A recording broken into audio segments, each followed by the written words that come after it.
Welcome back. Another week of the Voices of Brooklyn. Today we got a full panel, a couple of generations of Brooklyn. I think more than a couple.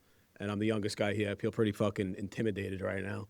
We're gonna start off with our guy Charlie Pastafresca. Made it onto an episode. Shout out. Thank you for having me. Patrick Borriello. What up? There we go. Salzo Comedy What is up? What's going on, everyone? and DJ Anthony Vitale. Good to be here. Yo, shout out to you guys, bro. So what we do is I'm just gonna ask 20 neighborhood related topics. Take it easy.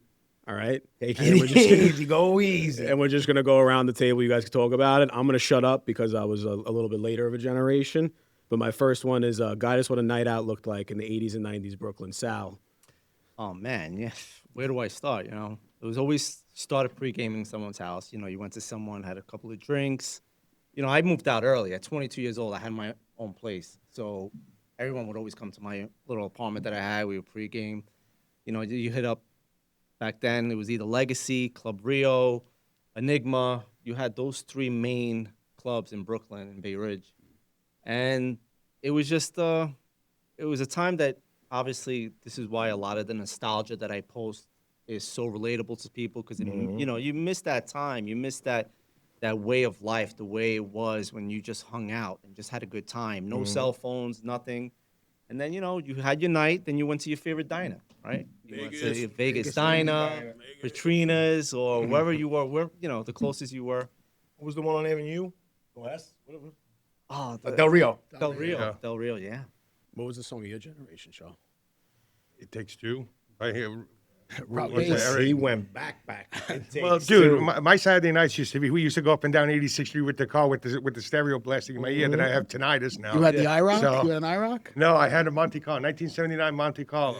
Nice. And that was like our nights. Like, it wasn't like really, I wasn't really like a nightclub kind of guy, but we would go to TJ Bentley's. We go to Bay Ridge, go hit up the bars over there every once in a while, and then go to the diner. It wasn't really like the nightclubs to go to Palladium and stuff. So I was that kind of guy. Cause I was had to work. I was into the Palladium. Like I was like probably the youngest kid in the Palladium. All my friends were older, so I hung out with the older kids, and they would walk me into the Palladium. Like I'd put on sketches. I never forget. They had like an inch heel just so I'd look a little taller.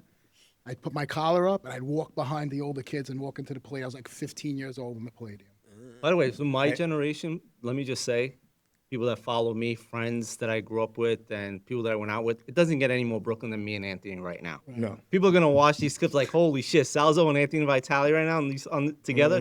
It doesn't get, from my generation, doesn't get any more Brooklyn than this. That's why we've been talking about it. We try to get like the certain people from the neighborhood. Not a lot of people from our area is doing social media stuff. Right. You're kind of the only one. You're kind of still the only one from the neighborhood DJing. Right. That from back in that era. So it's hard to kind of, Charlie's still present. Well, he's not lying. yeah. We used to be in the Palladium, the youngest ones in there, and because you're trying to dress to look older, Yeah.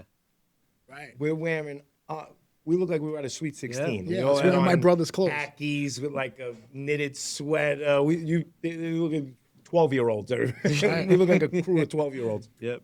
What was one thing you missed from the old neighborhood? Oldies. I miss the neighborhood being ours. Like you go downtown now, the neighborhood is not ours no more. Like, Absolutely. any block you went to, there was a crew hanging out on. It was a social club.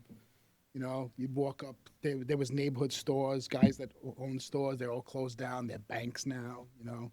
It's a lot's changed down there. There's And I'm not a not- lot. That's what I miss about the neighborhood. I miss the neighborhood just being the neighborhood. Everybody's out. You come out at any time. You didn't want to go home because you thought you were going to miss something. Yeah, Yeah. like summer nights, you just walk to a corner and there'd be guys barbecuing till like 4 a.m. You know, He's right. Like every group had their own corner. You know what I mean? Every group had, like, I'd be out all day. My mother never looked for me. She's like, Yeah. nowadays it's just like, I don't even let As a my matter of kids fact, go if down you the block came by home, themselves. they thought something was wrong. Exactly. Yeah. It's like, What'd why you do? you Why you staying Why your down? hands Something white? happened? You know what I mean? What? It's like, no, you didn't want to go. Listen, it's not even an exaggeration, bro. You came out and you could drive down Bath Avenue, every schoolyard. Everybody was out. You knew 20, 30 kids at every corner. Everybody's basketball. Who's out on their bikes?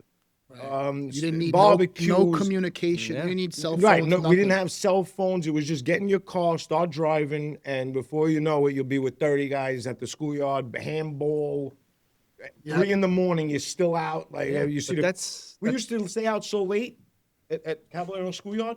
This is no lie. We used to be in the schoolyard 2 o'clock in the afternoon. Everybody would come out. We're hanging out. at 6 o'clock, People you would going see to all the work. people coming home from work, like the people that we see every day. Who's coming? Hey guys, how are you?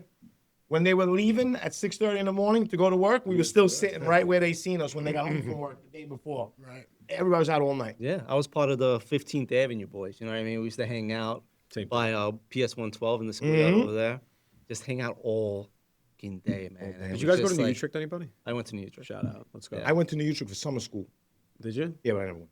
I went there for summer school, winter school, fucking weekend school, summer school. Yeah, my mother used to drop me off in front. I used to be like, I see you later. She used to pull away. I used to go right around the school and get picked up. And Did you get stabbed at Lafayette? Yeah. Because because of Bronx Tale? of your lines. All right. That, really get speaking stabbed? of that movie really hit it on the head, though. Yeah. You know, like Yeah, the whole way we, No, like, we- the whole way we grew up, Yep. that neighborhood nailed it. That movie nailed it. I think it was top 3 greatest movies of all time. That- Absolutely. That movie nailed I mean, it. listen, when we were filming, like I said, we all knew, this was going to be great, but we didn't know what it was going to turn into. What it turned into. Classic. Yeah, it's a classic. Like every neighborhood had a Sonny, you know? Every neighborhood had those kids that were looking up to those people, you know? What was the go-to car to drive in the neighborhood? You were like the man. You got all the. I don't So know I'll give you. I can't name one, but I'll give you the top 5. If you were driving them, you would have got You were the guy. Caddy DTS, Cadillac Eldorado. This was in the 90s. Cadillac Eldorado DTS. If you had a Q45, you were the biggest drug dealer in the yeah, neighborhood. Q45, absolutely. Q45. If you had the big old school big body 500 or 600 Benz, You the were square broker, little you were one, stockbroker. forget about it. Yeah. It came stock with bulletproof Yeah. windows. That car. I was kind of more of a What Camaro else? kind of guy. The 1990 Oh, Camaro. and the Lexus GS 300 or 400. Yeah. Those were the cars where when those cars came down the Jesus block. Christ, you I had an GS ES. 300. I had the ES 300. Yeah. But even before that, the car, like the neighborhood car, when I was growing up looking at the older kids, was a Grand National. If you had the Grand National, Yeah, that was it. Frankie used to do. Frankie Chinese used to Yep. have that car. He used to come down Bath Avenue doing 400 miles an hour. That He used to go, car. And the LSC. The Lincoln LSC was another nice the car. that Mark people- 7, right? The Yeah. Mark 7, yeah. Yeah, my first car was a 1987 BMW 528 that I bought from a crackhead in the village. Nice. So I'm driving this car home on the Guanas. My boy Luca is following me, but the bumper comes off.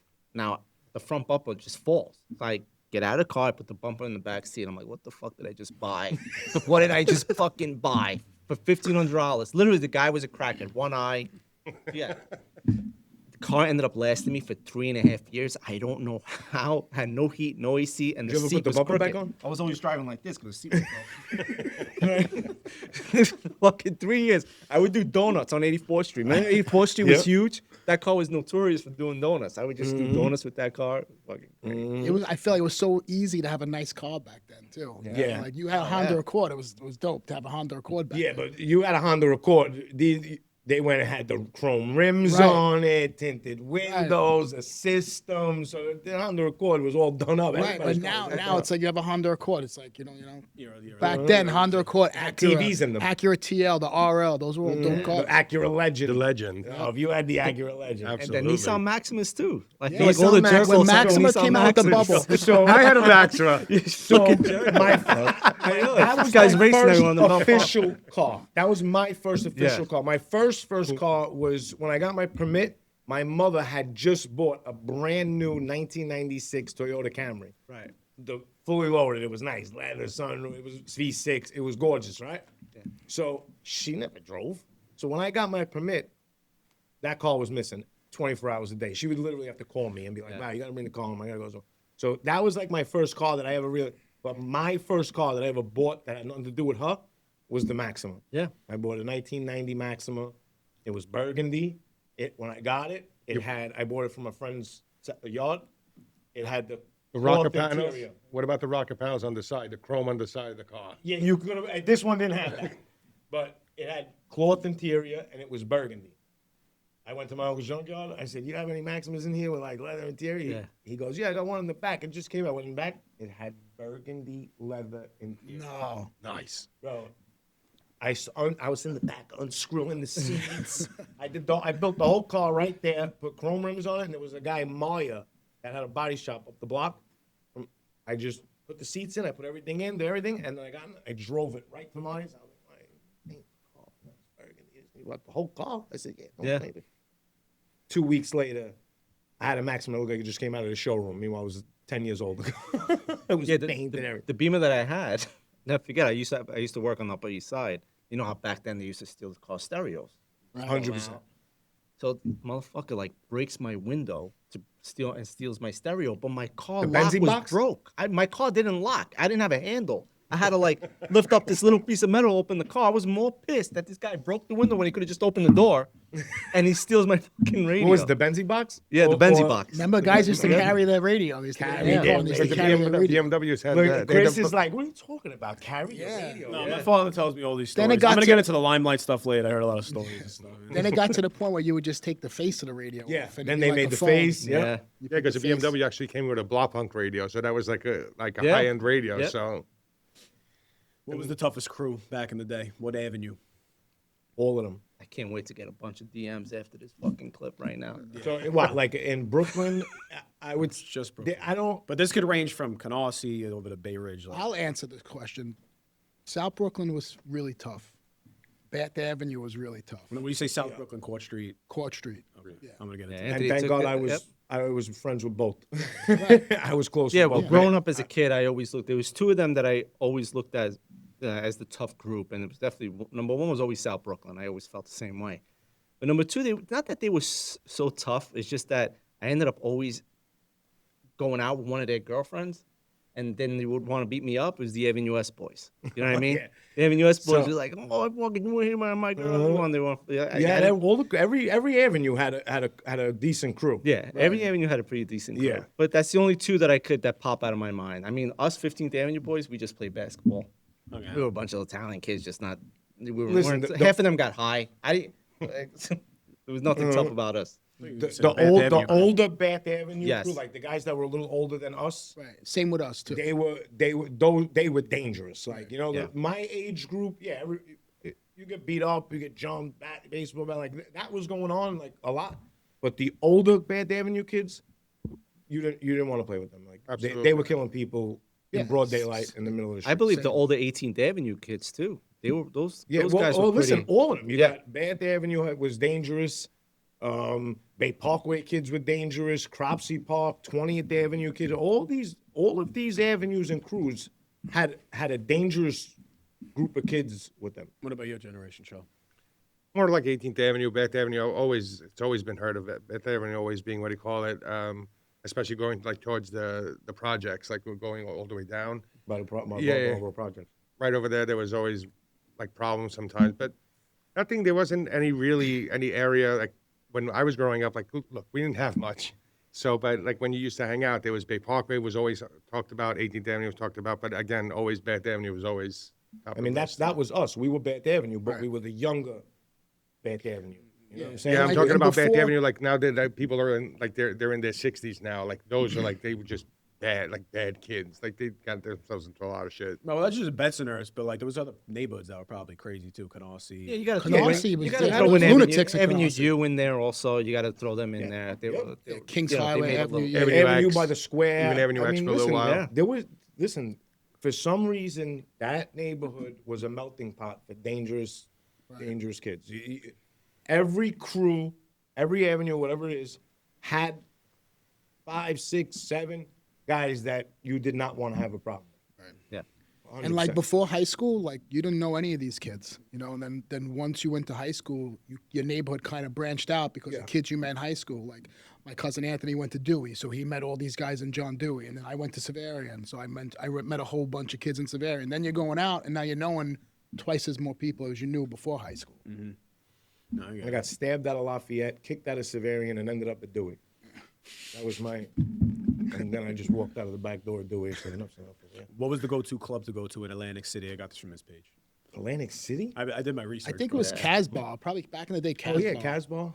Yeah, Casbah was the Oh, spot. shit, I you know, forgot about the Mix, Murmur, Yeah, Murmur Mondays was a spot. Murmur Mondays. Forget these. Yeah. Forget about these fucking places. Go off. Your generation has been eating this fucking shit up, bro. I mean, The legacy thing I posted, everybody went ballistic. those were the douchiest door people were definitely in Atlantic City. You know what I mean? Those guys, they just had such a power trip. Yeah. I get a lot of my material remembering them. The douchiest guy at the door that I do remember was in and I'll never forget, was Club Rio, the one on 4th Avenue next to Fushimi. That's Club Rio. That used to be Rio, Club yeah.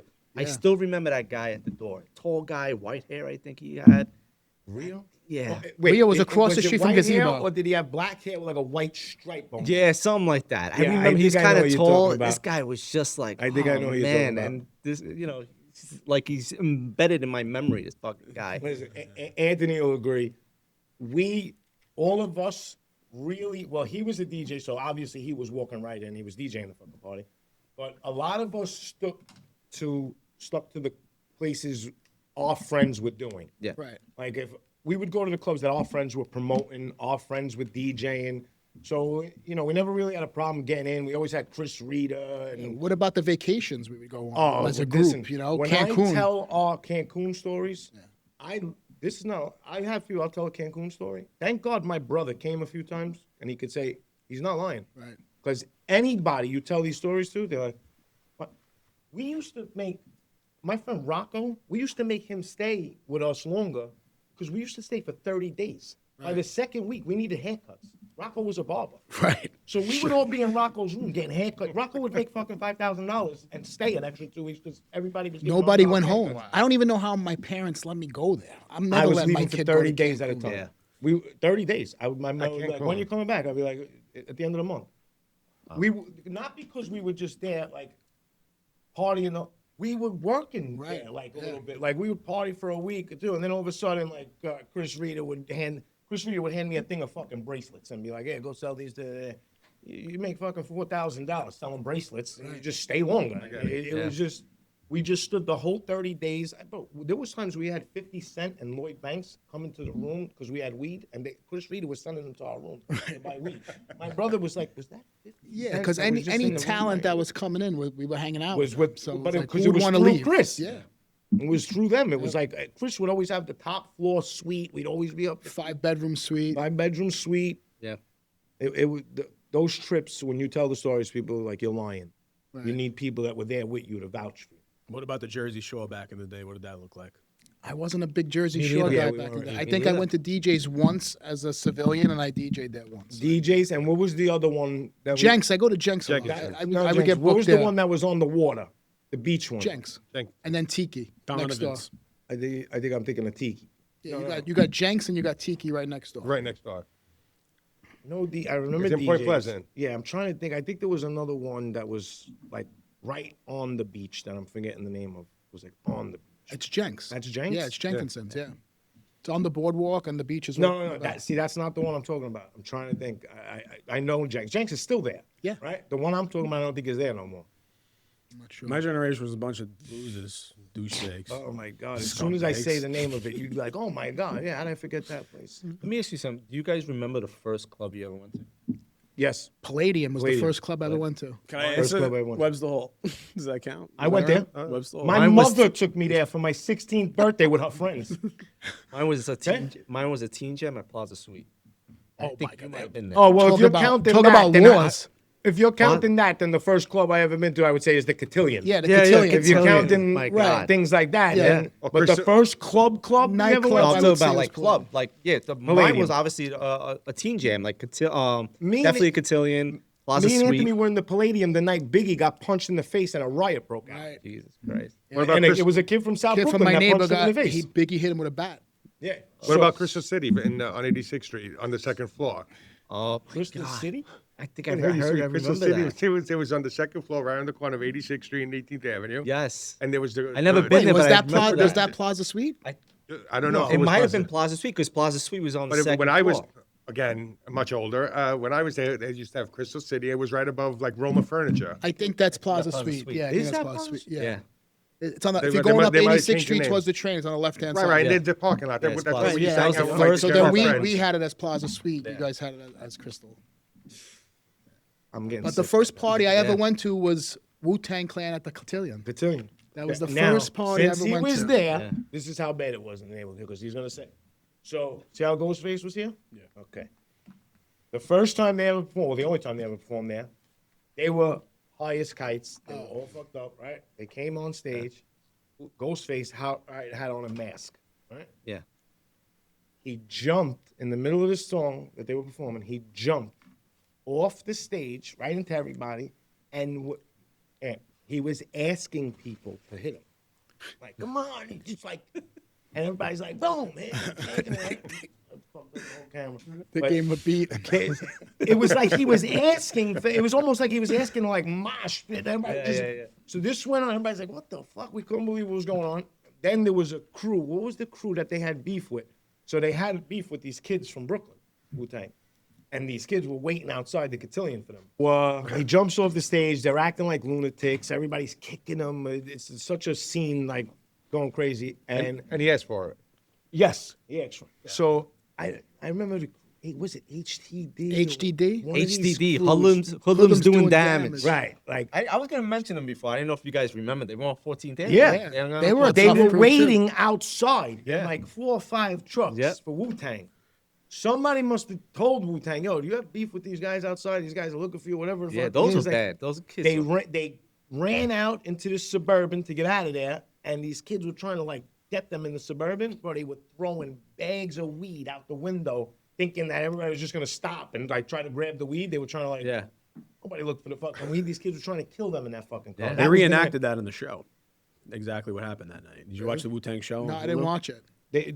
They reacted what happened at the They cotillion? did. They read like Dave East played Method Man. They had like a whole. Oh, so that scene is in there? Yeah. Oh, see, so No, I you know gotta I'm watch fucking it lying. I now. didn't even know that was That in was there. the first time they performed, and they fucking killed it. They did protect your neck. They did. And the Method Man said Method Did Man. they say in the show that it was at the cotillion? I don't know exact. I don't really remember the Yeah, exact. they're probably thing, definitely not gonna name. but that was the first club. time they performed live, and that was probably. But I remember something. HDD really well because I lived up Yeah. the block. I grew up on 69th and 15th Avenue. BOM. They lived on Bitches on a 68th Avenue. Mission. Yeah.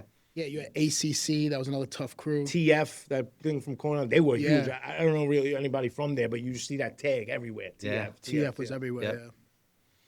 When you got your first flip phone, Oh man. what was your first voice message? My voice message? Yeah. My first voice Yeah, message? yeah, yeah. You know how you used to like Oh put the things yeah, in the car definitely. stereo? Oh my god, my first voice message had to be. It was definitely a freestyle song. It was probably like "Crying Over You" or some shit. That's probably always heartbroken. You know what I mean? But yeah, I was always heartbroken. yeah, it's definitely it was definitely a freestyle song. Because my sister, I had an older sister, and she was like 4 years older than me. So the freestyle, I got into it because of her. You know what I mean? In the 90s, and her with her hairspray. That's all I smelled in my house, smoking cigarettes, Aquanet. and fucking freestyle all day long. That's why I got so into it. Yeah. But yeah, it had to be a freestyle song, and I have a feeling it was a choral song.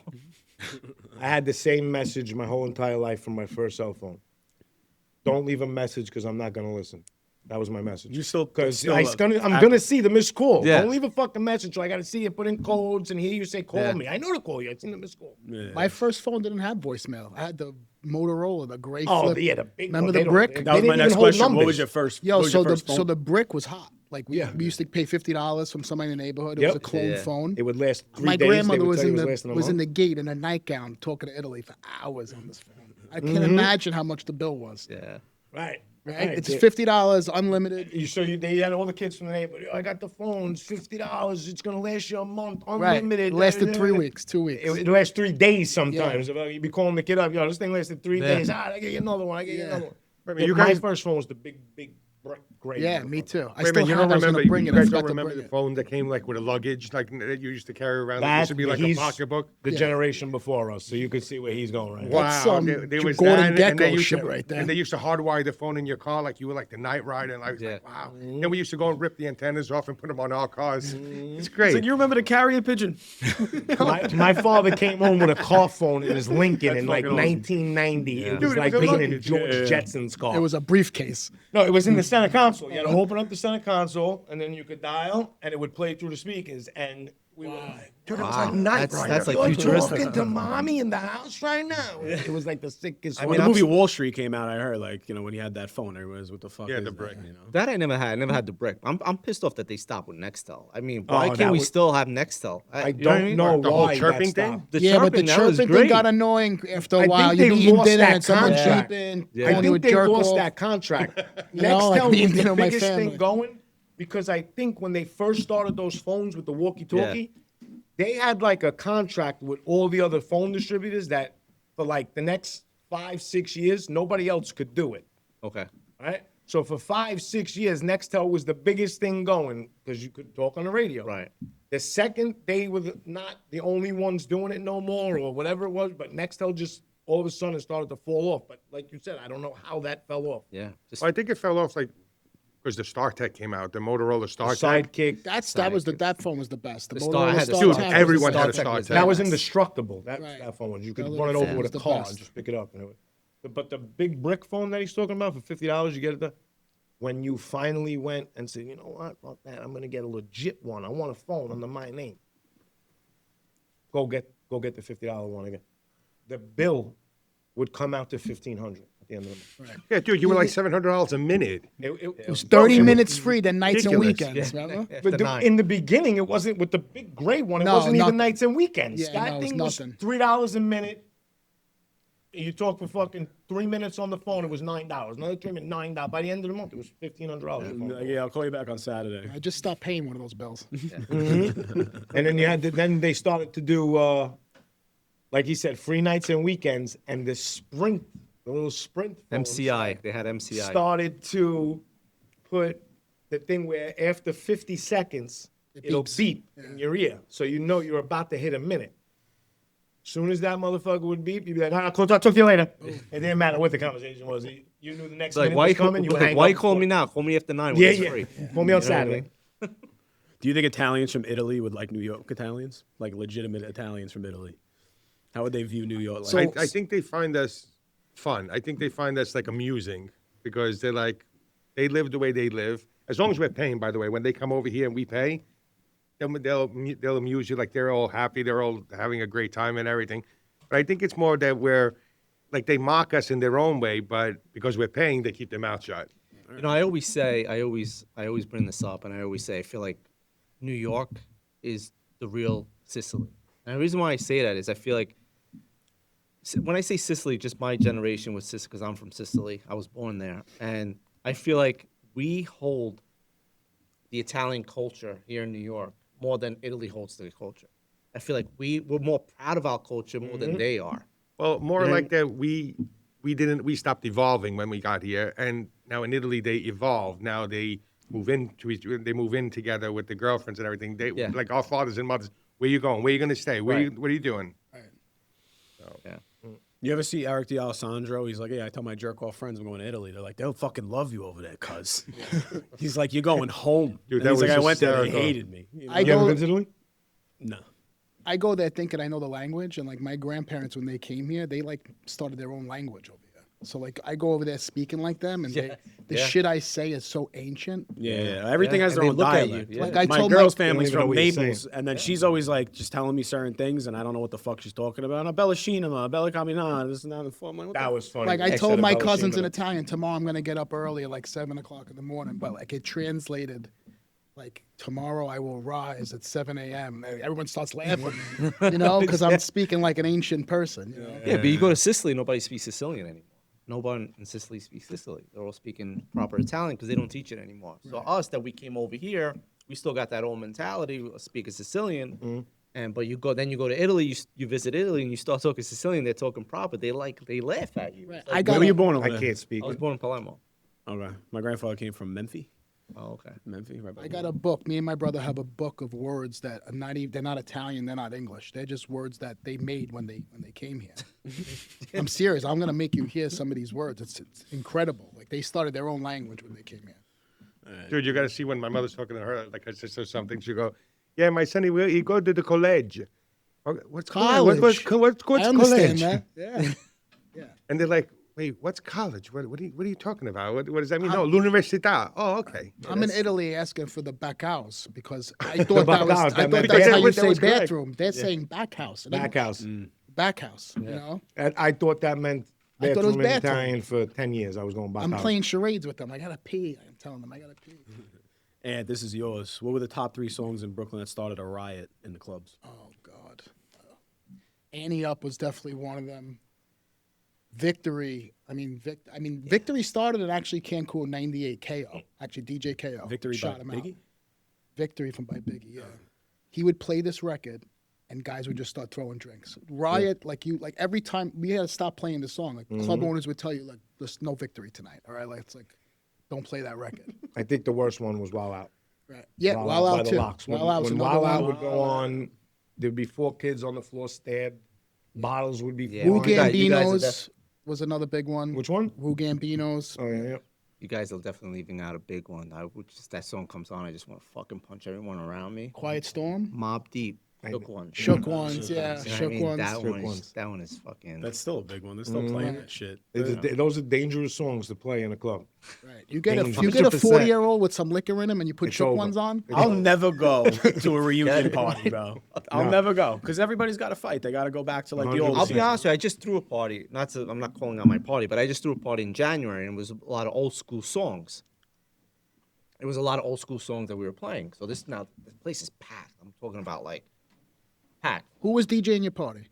It was Mike Stevens. So I'm like, there's gonna be a fucking fight with this music. Yo, everyone was just having such a good time, and they were happy. And I'm looking at it because it's like people missed the music so much. They missed being out. Right. It's like everyone was just having a good time. But back then, I feel like they would have been fist throwing everywhere. Different You know what I mean? mentalities at Yes, this age. different mentality. It was just everyone was just having a great time. Yeah, So- we started a brunch party called the DeLorean brunch because we wanted to bring back a time where people could actually enjoy themselves. You And did it at listen to Cebu, music. right? We did it at Cebu on Sunday, October 5th. We did it. That party, we crushed that party. We do a lot of stuff in Staten Island because that's where everyone lives, you know. But yeah, we do it like twice a year. Yeah, I seen Denise posted something where she was like close to the DJ booth. Going Yep. fucking nuts. Well, that's my partner Mike's cousin, Denise. Okay. Yeah. So Yeah, that she's the DeLorean, best. First of all, the name that you guys got, I'm so fucking mad that you guys got that name. Yo, you It's know such what's an crazy? awesome We name. sat in a studio just like this. I had a studio in Red Hook, and we were just jotting down what do we want the party to be like, you know. So I was writing down like I don't want to use the name Throwback, but it's a throwback party, and I would just jot things down like Time Machine, and then I was just like, oh shit, DeLorean, you know. That was- That's how we came up That's with a the name. great name. Yeah, that's awesome. DeLorean brunch. great Sure, name. but what it stands for, absolutely. It's Yeah. definitely one of the best. Like, I haven't been to it yet, just because look how long it took me to get here today. You're a hater, bro. You Coming gotta from come. Long Island to Staten Island, but I always say I gotta get to one of these brunches. They're like off the hook. I'll comp They're- you, bro. You know what I mean? I used to go when they first started, but I haven't been in a long time. Well, when I shoot you the invite because he DMs the page, we gotta just go. Yeah, bro. I just You all know? set up. Kidding me? You didn't want to come to this one was overcrowded. The last one we just did, the Biggie one, March 7th. Yeah. It was oversold. It was too packed in that. But this last one you This just did? last one, yeah, it was overcrowded. I told just you don't I want said like an about old his face. timer to like come up to me and kick me by the neck. Hey, what's up, Sonny? What are you doing here? No, you It's know, all public. no, I don't think you're not gonna get that. What's going on? You gotta understand something. The people that are coming out to our parties, they just wanna get out of the house. Like, Exactly. Yeah. That's what they I'm got saying. kids, they got babysitters watching their kids. They just want to have a good time. They want to get whacked and they want to go home whacked. Yeah, that's what I'm saying. The party that I threw, it was such a great atmosphere. Just people were just so fucking. Everyone was Where just was it? dancing happy. It was at Vetro and Howard Beach. That's a great place. Rooftop. And everyone was just having a good time. And you know, back then when the clubs were packed, things happened, and there was some guys there too. You know what I mean? But everyone was just That's the place that the restauant's downstairs. yeah, right? the restaurant's yeah. downstairs, and they got a It's actually a really good restaurant. What Yeah. the place in Long Island? What was the place? Zachary's? Metropolis, Metropolis was Queens. Queens. Yeah. Zachary's. Zachary's was a place in Long Island. Yeah, Zachary's was the 100%. spot. Thursday night, Zachary's. And then next door was Chelsea Street. So if Zachary's wasn't popping, you go to Chelsea Street. Yep. Yeah, That was Bobby Goodrich. You remember Yep. Bobby Now Goodrich? understand, Chris. There was some nights where we went to 3 of these places in one night. You would start off, all right, let's go to the city. Right. Go to the Palladium. You get there at fucking 1:30, 2:30. Everybody's like, all right, come on, you want to jump in the car? We'll go to Metropolis and Queen. And by the end of the night, you You end up in Blue Zoo in Bay Ridge. you end up in the Vegas Nine. Like, Yeah, fuck yourself. either Blue Zoo or Rockin' Jocks. Rockin' Bay Ridge, Jocks. you would end up. Rockin' Jocks. You would end up in one of those. God. Those were always the second. Like before you went home, after the city, you either went to Rockin' Jocks, you went to Blue Zoo, you went to the Delia's, which is still Delia's still there, yeah. Delia's is still there? Delia's Yeah. is still Same there. couches and everything. No, swear to God. no. Yes. Yeah, like a year ago, I took a date there. I was like, "Holy shit, I can't believe this place is that's still here." fucking crazy. So yeah, Delia's is still there. I can't believe it, but that was a routine. You know, you Yeah, go to Bay city, Ridge was a spot for a while. Bay Ridge. Yeah. You I had mean, 20 bars in Bay Ridge. You could go to any one of them. On I mean, that was my what generation. episode did we do where he told us that they're in the Guinness Book of World Records? Bay Ridge? Most bars in a Most certain they're in the mile Guinness radius. Book of World Records for most bars or clubs in one They should be most underage drinking. They should be in I think it's right on the bottom of that. Club third. We we Club had, third. what was mine? Cebu, Trace, and Bench. They were all on like a triangle, you know, and then we would go to each. Cebu kind of wouldn't let us in underage, but the other spots fucking let us. I can't let us leave out Limelight because No nobody's way. talking about Limelight. We I got it, cannot I got leave it. out Limelight. I got it. First of all, Limelight was his spot. Limelight, He I was the DJ. DJ'd there for about, I want to say over a year. Yeah. Every Friday night in the Did you know like chapel. Michael St. Michael and like that whole club kid thing? So that was before I started DJing there. But yeah, those guys were they were nuts. I would they were- stand. We would they were as soon as he nuts. pull out, we grab all the crates. Go ahead. See, the thing about Six Lime, crates the running Lime, in. before I got to Limelight to DJ, I used to actually go there. It was different. Saturday nights at Limelight was called Soul to Soul Saturdays, and it was like you had Italian kids, you had freaks, you had everybody just partying together. Right. Yeah, Limelight was something to experience. It was a really good experience. My generation a was church. sick. Like you guys had that, but we had like the festivals, like the EDCs. Right, I and did the that also. Ultras Yeah, and I did that. Oh, I was older, but I did that too. That shit was fucking incredible. What I remember about Limelight I was wasn't big with those. Limelight. I went for the Fonpon Senior Prom. Nice. And we went to Limelight afterwards. And I just remember I think I blacked out that night. But yeah, it was just fucking insane. Right. That There was- I remember. there It was insane. rooms. I There would was always these smell like rooms. horse hay in there. You know? Wait, that was the church. Limelight was the church. Limelight was the Limelight church. was Yeah. the church. There was these rooms upstairs. Like you took like a back staircase upstairs, and Yeah. there was like the newspaper room, and then there was like a Yep. room with all just like pillows on the floor. It was It was a, sick. what It was was a it? sick The spot. Palladium that had like a thing with like bleachers, right? The bleachers, yeah. The bleachers, right? Yeah. Don't go near the fucking bleachers. Yeah, everybody's in the bleachers. You didn't know what the fuck was going on over there. I heard the tunnel was like a place you didn't want to be. Tunnel No, was- the tunnel, it was a 50-50 shot. You were leaving. so the tunnel on a Sunday, that place was aggressive. Like we were the only white kids in tunnel on a Sunday. It was Yeah. You weren't safe. Funkmaster no, Flex you was weren't safe. DJing, and it We was would like- all we would go in there and look like a bunch of 4-year-old kids in the corner. Like, what are we doing? So honestly, if it wasn't for Sarge, this guy Sarge was one of the biggest bouncers you ever seen. 7 feet tall. He lived in Red Hook. We knew him growing up. We'd always see him at Vinny's. He would go to Vinny's. He'd walk out with 2 suitcases of food, like tremendous. I think So I we would go to Tunnel with Sarge, you know, and nobody fucked with us because we were with him. But going there, House too. Remember House? The guy House. Yep, House. House was no joke. Bro. Yeah, you talked about House. You He said was he no fucking joke. slammed I- somebody to the pavement. He was there the next week or something. Yeah, You know what I mean?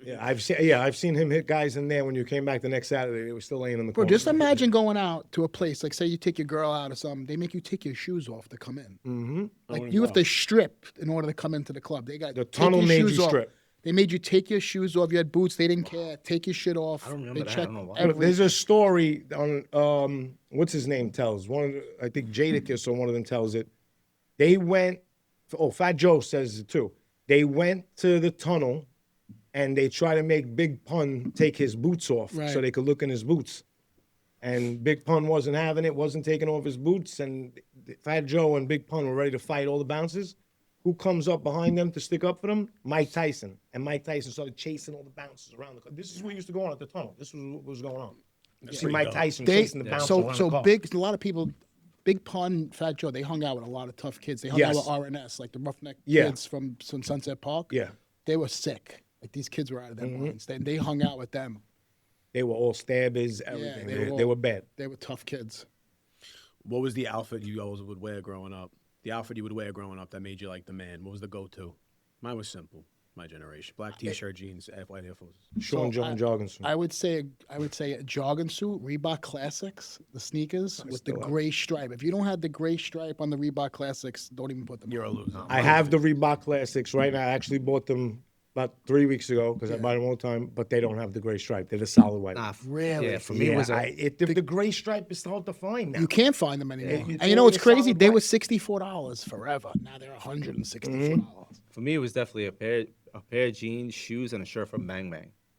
Button down silk fucking shirt from fucking Bang Bang and Staten Island Mall. I don't know if you guys remember Bang Bang. I remember Bang Bang. You know Yeah. what I mean, that was I, like, I was the jogging suit era. If you had on a nice jogging Right, suit, Fila Sean velour John, suit. Fila velour, and because we knew the bouncers, because we knew the promoters, because we knew Anthony, because we could wear these to the club. Like everybody else had to wear button downs, shoes. A lot this, of that. people We would couldn't walk even in get in with jogging suits sneakers on. No, at you that couldn't get time. in with. And I would be made fun of all the time because I always wore sneakers. If I got there and they wouldn't let me in because of the sneakers, then I'm not going in. I was always that guy. That I'll never go got in. somewhere else. I was always that guy that either had to juice him or go home and change. Well, or we'll One juice time I- him. You one- juiced him and you got in. This is your One time fucking revenge One plot. time I had to go to, I remember one time going to fucking it was Woolworth or something. It was open, and I just had to go buy gel and do my hair in the bathroom because I wore a hat. I did Like, that this is- once yeah. too. I had to buy shoes in Vegas. I'll never forget. When I went to a club in Vegas and they weren't having the sneakers. I went into a place. I bought some Ferragamos and I walked into the club with shoes on. Back in my time, there was the Cavaricis and I had the Cavaricis too. And what were the shoes? The Capizios. Yep. I had the And a nice shirt Cavaricis. from we used to go to Chevy's. The button-down But shirt. before the Fila Velour suit, it was the Tacchini. It was all about Yeah, the Sergio Tacchinis. Yeah, those are back. Right. Back in Well, they're back. They're Yeah, different. look, I They're still different now. have plenty of them. But you I have the some from back in parachute- the day, some parachute new ones, material the ones? parachute material, all the fluorescent colors. Yeah, Yeah. the whole neighborhood was one. wearing those. Todd 1. The Todd 1 jogging suits. Craving authentic Italian flavors in Brooklyn? Pastafresca at 6406 11th Avenue is your go-to spot for fresh homemade pasta, classic sauces, and mouth-watering Italian dishes. Don't leave without trying their famous savory sfogliatella, a word that I learned recently.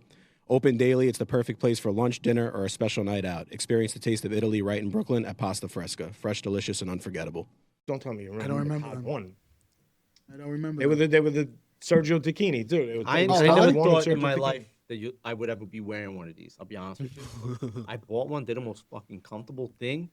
I'm Man, like, they look Jesus sick. Christ. They're nice now. They're coming back like Yeah. crazy. It's just like, I love them. I always loved them. They're like $400 for a sweatsuit or something crazy. nah, like you that. gotta No. get. The you gotta pants get- are like $160, and then the top is like $150. We used to pay $75 for velour suits off the Yeah, street. $100 for a sick Sean John jogging There suit. was And a- bro, Sean John was tremendous when we were growing up. Like everybody had, and he made some sick suits. Sean There was at least one or two guys a week in the neighborhood who had jackets and velour suits. Dude, then you used to go to Caesar's Had Bay. a but trunk full of Air Force Ones. Yeah. You go to Caesar's Bay, they used to have all the knockoffs, all Right. the Sergio Tacchini knockoffs. Yeah. They used to be outside. Great. What were the movies you just grew up on? Top 3. Goodfellas. Yeah, absolutely. Casino, Scarface. Goodfellas. Scarface, Bronx Goodfellas, Tale. Casino, Bronx Tale. Oh. Goodfellas, I think I know every line to the movie. Yeah, Goodfellas and Casino. I could probably say every line. We brought up on one episode like the best mob movies, and then we kind of disagreed that it was The Godfather, and people lost their fucking minds. We said Goodfellas wasn't like, oh, it's a movie about a rat. It doesn't matter. Stop talking like you're a fucking gangster, bro. Enough out of I it. think You know what Goodfellas is the best gangster movie. I would put that Yeah. up. Goodfellas and Casino. It's going to be very hard to top those two. I mean, The Godfather, everybody puts that number because it's just such a classic, and it's just so old school. It's in Italy. It's over here. Like It's a masterpiece. it's a masterpiece. That's why that's number one. It's like it is But I don't feel that the new number 1 and 2 though. I don't even know why they made number 3. I don't feel that the new generation, like my children and stuff, when they watch like The Godfather, they actually appreciate it Yeah, yeah. for what it was made back then. Because like it was thought and everything that went into it. My kids are like, Dad, but why is this happening? I was like, no, because it was out of respect. He brought his brother there, so he shut the fuck up so he wouldn't talk and rat Michael out. Right. And they're like, but what does that mean? I was like, all right, you know what, guys? I can't think do this for I- 6 I- hours. A lot of those Go scenes down. were just like they just put the people in the same room, like that scene where they're all having dinner. They just put them in the room and let them go. There was nothing to that. What's his name? Martin Scorsese does that a lot. Right. You would think that he's like, you got to say every word that. No, Martin Scorsese, I've witnessed him with my own eyes say, no, just go. go. Just make up some stuff and go. Flow with the conversation. Right. You're like, what? You want me to just say whatever the fuck I want? Yeah. So those are Because some of the best it directors. comes out more natural, comes out more organic. All right, I know when they come do like shoots at my store, he tries to script me all the time. I can't be scripted because I forget words. So then we just go off the cuff and that's the end. And that's how things should be. Like it feels more organic. Well, I when always you're say talking. that when the harder you try, let's say you try to do a skit, you try to do a video, the harder you try, the more whack it's because gonna it be. shows that It shows that you tried. Yeah. Like, That's going on a lot on the internet right now. It And you can is. see That's when it. they're starting it, it's like, bro, come on, give it up. yeah. Like, So this what is I fucking do, funny. my style has always been spur of the moment. I'm not that type of guy that I post every single day because I have to post something. I'm not gonna post stupid shit every day. Right. Like some guys, like I gotta post a video every day. I'm like, quality over quantity. People don't 100%. fucking get that. you're gonna look. People are gonna get turned Yeah, I laugh off. hysterical at your fucking You know what I videos. mean? bro. I laugh appreciate it. hysterical at your videos. People are gonna get turned off. You know what I mean? That's why I'd rather do one really good one and wait for music. The way I get my ideas is by listening to music. Yeah. I go on my walks. I walk a lot. I listen to my headphones. I have my own Spotify playlist, like old school songs. Right. And a song will give me an idea from back in the day. Just a simple song. Like when I did the video of different white boys in the hip hop room. I don't know if you guys saw that. I saw it. You know what I mean? That's Hysterical. just. It I just love gave when you're me, doing the door of the club. The one you did with fucking him had me in tears, like literally. You ever So see we the were one he was banging just the thing talking in the about when back. he does the Bronx kid coming into the hip hop room, the kid from Staten Island coming into the hip hop seen room? It was I hysterical. seen Yeah. all his videos. I got that idea from a song. I remember the song. I'm like, I remember going into a hip hop room, and I remember all like the South Brooklyn boys with their fucking hats low. You know what I mean? I just memories that I get from a specific song, and that's how I get my ideas. Those are the shoes you wear? Hey, told you wear a button down. Come on, you gotta go. But Warriors, that's $5. the reason why like Like- reality TV blew up and like podcasts are blowing up because people are just they're fiending for realness. You know, like they'd rather listen to a real conversation like we're having right now than watch a show on TV. Yeah, I TV mean, that's what we do, sucks, bro. yeah. You know, I'd rather not blow up than come on here and sell the fuck out and be a phony. To be completely honest. No, but I'm with you. glad you brought that up though, because there's a lot of people that I tell them, people especially that I'm close with, I'm like, you know, if you look like you're trying too hard, you're gonna make yourself look bad. Like, relax, just know what I get a think good it is? idea and that's it. I think some of these people are making money per post, and they're like, I just gotta fucking post. Or something. they're just trying to stay in the algorithm. So they're like, oh, if I don't make a video today, You know what? or- I don't even think that matters There anymore. was a time where Instagram was paying per reel, and I was making good money per reel. You know what I What? mean? Like, her real. yeah, Holy like shit. if the reel would blow up, Right. reel has to do really well. They stopped that like a year ago. Now they're paying you for posts. Like if you do like a carousel. Oh, see, of so pictures. they are paying you for posts. That's why people know what I do mean? I it. think you got to hit 10,000 You have to hit followers. for it. 10,000. We're at to- 9,300. to qualify. Like that's what I mean. Like we're not selling out, so that following is like slow growing. You know what I mean? But the Like, reels rather they it be were that way, paying. though. But you know they're what? not Those paying are on going to be reels. loyal people to you always. we have a loyal when you community. grow slowly. Because like when I first started, look, my business. I'm on the internet. I'm doing all these reels and everything. I'm working with them. Working with all these. I work with Denise. I work with everyone. I have a product to sell. I'm not there to be funny. I'm not there to be a comedian. I'm just there to show people my personality, which this is my personality. You come into my store, I'm throwing you the fuck out. He threw one of my best friends out because he said gabagool. He had a video about that. It went bananas. Yeah. But this is my personality. So I'm selling a product. I'm selling raviolis. I'm selling sfogliatelles. I'm selling pastas. So for me, the more I post, the more people see. When you're doing it as an entertainment, like he's an entertainer, he's doing it as a comedian, or he's doing it to promote his shows and stuff, it gets stale. And I'm seeing also that it's getting stale even in my business, because how many times can I open up a fucking sandwich and show you that I made you a 7-pound sandwich? Guys, it's getting tired. So now you have to start showing personality. You have to start showing who you are as a person. You have to attract the people to come see you. Right. Coming into the store, they want to take pictures. I was like, with who? Me? I'm a moron that make sandwiches and sfogliatelles. What am I doing? See, this is the new You just fame. got to be yourself. Yeah, That's it. it. Yeah, and Charlie said you said something the last and one of the in the podcast you did. That, and it's smart why he started it, because his neighborhood is changing. 11th Avenue, no one's going on 11th Avenue anymore. You know what I mean? You got to drive the traffic there. And that's why he started doing this thing. Now, because of that, he's getting people to go back to 11th Avenue. There's no more Italians. It's all, What's that pizzeria in Brooklyn? Crispy. crispy. Crispy. Is it crispy? On 13th, yeah. On 13th. 13th. And But like you do have a routine every time you do go back to Bensonhurst, because not many people live in the neighborhood no more. Right. You know what I mean? But like you have a routine. You're gonna go to L&B. You're gonna stop at John's Deli, and then you're gonna go to Vitale for dessert. Charlie's kind of bringing himself into like that routine that everybody's gonna go. I'm gonna go get the sfogliatelle from Pastafresca, blah blah blah. Absolutely. You know what I mean? So that's good, because that's never gonna die. We're all still gonna kind of come back. You have a lot of generations. But I also had to come up. I had. Thank God that I went to Italy to come back with the sfogliatelles and stuff, like to actually put it out there, because I'm surprised that no one else did it, and I was like the first one to do it. But then, as soon as I started doing it, people started tasting it. Then I realized like I have to start making some noise, because my friend Freddie, he's in television. He goes, Charlie, he goes, you have to start making noise with these things, and you have to start making noise now and fast and loud. He goes, because you got to be the original. Like, it's the original guy. Right. So you're the first person. So they're going to come to you, and then have everybody else want them from you. Right. But you have to make the noise. How long you been there in that spot? 40 years. 40 years. Since 1986. I actually had you at my place when I was on the other side, Catherine Narducci came in. She was doing a commercial, and they were in the macaroni store, and you showed up, and she was presenting you terror. This is Slick from the Bronx. There, this is Yeah, Slick. I love Kathy. We're still close to this day. That Bronx she took Tale you was on that mine in point. her first movie. It was everybody's first movie that was in it. Yeah. It was everybody's first movie. And then right after A Bronx Tale, I got the part in Law and Order. And I didn't know. I knew Jerry Orbach. My father knew him or whatever. So, I knew him. And I got there and it ended up being Kathy in the show with me. It's just She's everywhere. I was watching a show last night that I didn't know she was in. Also, she popped up. Euphoria. I Yeah. don't know if you guys My ever wife watched She's in loves that show. Euphoria? She was in season 2. It was the first episode of season 2, and it's like a crazy scene. Yep. I'm like, this woman is everywhere. Yeah. She is the nicest person in the world. Yeah. Before Pat came on, before we were really anything, we got any sort of traction, I DM'd Kathy and I was like, I love you. I want you to come on my show. And then she She's answered me great, right away. Kathy. She's like, absolutely. Yeah, Come on that's great. anytime. Yeah, she's a sweetheart too. She's Yeah. very humble. Yep. Yeah. Nicest person in the world. Really? Yep. Was there ever a door guy at a club that you wanted to knock the fuck out? Like a dick. I mean, I said it said it. already. Definitely the guy from Del Rio. I don't know his name. And if you're watching this, I love you now. Don't worry about it. You gave me a lot of content. I appreciate it.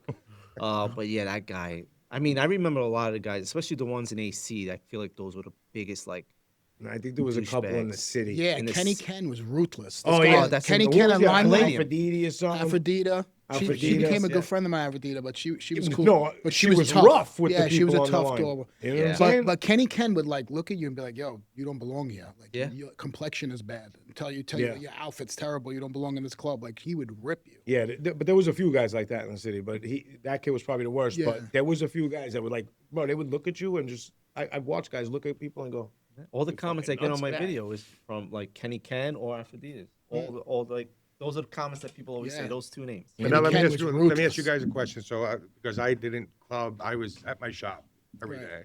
So, I didn't club. But like, let's say you went to the club. Okay, you dressed the way you did, but you put a Benjamin in his hand, in his pocket.